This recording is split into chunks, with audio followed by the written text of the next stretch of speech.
Magandang araw po muli sa inyong lahat. Ang ating pong lulutuin sa araw na ito po ay ito pong pinakbit sa bagoong isda. At ang ating pong mga sangkap na kakailanganin, syempre po meron po tayo ditong 1/4 cup po na bagoong isda. Bali wala na po siyang laman, puro juice lamang po ito ng bagoong isda. At ganoon din po gagamit tayo ng sibuyas at luya. Lalagyan din po natin ng konting magic sarap. Gagamit din po tayo ng liempo po ng baboy, bali 1/4 kilo po ito. Hiwa-hiwain lamang po natin siya ng manipis. At lalagyan din po natin ng kamatis, ampalaya, ganun din po ng okra. Lalagyan din po natin ng talong at ito pong mushroom o kabute sa Tagalog. Kahit ano pong klaseng mushroom ay okay naman po. At lalagyan din po natin ng 1 cup of water po. Ngayon po, uumpisahan na po natin ang ating pagluluto. Ngayon po, atin na pong uumpisahan kung paano po natin pagsasama-samahin ito pong ating iluluto. Napakasimpleng paraan lamang po nito. Uunahin po natin ay itong baboy. Para po maluto po siya ng gusto, kaya yung pong baboy ang ating ilalagay sa ilalim. At pagkatapos po, ito pong kamatis. Natag lamang po natin siyang maigi. Ganon din po itong sibuyas. At ito pong luya. At pagkatapos po ay itong ampalaya. Kasi ito pong ampalaya ang pinaka matigas palambutin sa lahat. Kung matagal palambutin, kaya unahin po natin ang ampalaya. Pagkatapos po ay itong okra.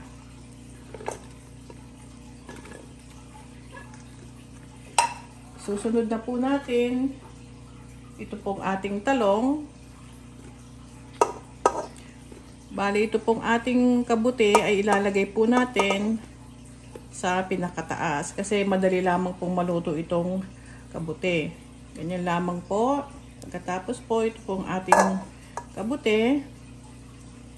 Napakadali lamang po itong lutuin. At ito pong ating bagoong isda. Kapag kukulang yung bagoong isda mamaya, ay pwede naman po nating dagdagan. Pagkatapos po ng bagoong isda ay ito na pong tubig.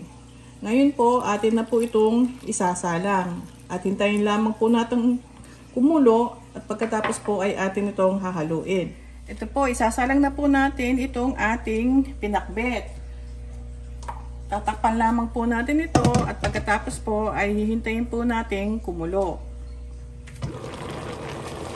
Ito po at kumukulo na po itong ating pakbet. Ngayon po, lalagay na po natin itong ating magic sarap bago po natin haluin. Bali kalahati lamang po aking nilagay. Ngayon po, hahaluin na po natin siya.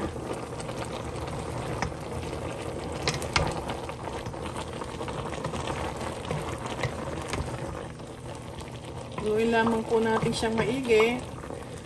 At pagkatapos po niyan ay tatakpan natin siyang muli. Pero bago po natin siya takpan, tikman po muna natin kung tama na po ba yung ating bagoong na nilagay. Tama naman na po ang bagoong. Ngayon po, tatakpan muna natin siyang muli hanggang ito pong ating mga gulay ay lumambot po sa gusto po natin. Kung gusto po natin ng half cook lang, nasa inyo po yon. O kung gusto nyo naman pong lutuing maigi. Mga another 5 minutes po ay luto na po niyan ito. Ito na po mga kaibigan, luto na po ang ating pinakbit sa bagoong isda. Ayan na po, ang sarap-sarap na po ng kanyang pagkakaluto. Ang dali-dali lamang po nitong lutuin. Hanggang sa muli po mga kaibigan, maraming pong salamat.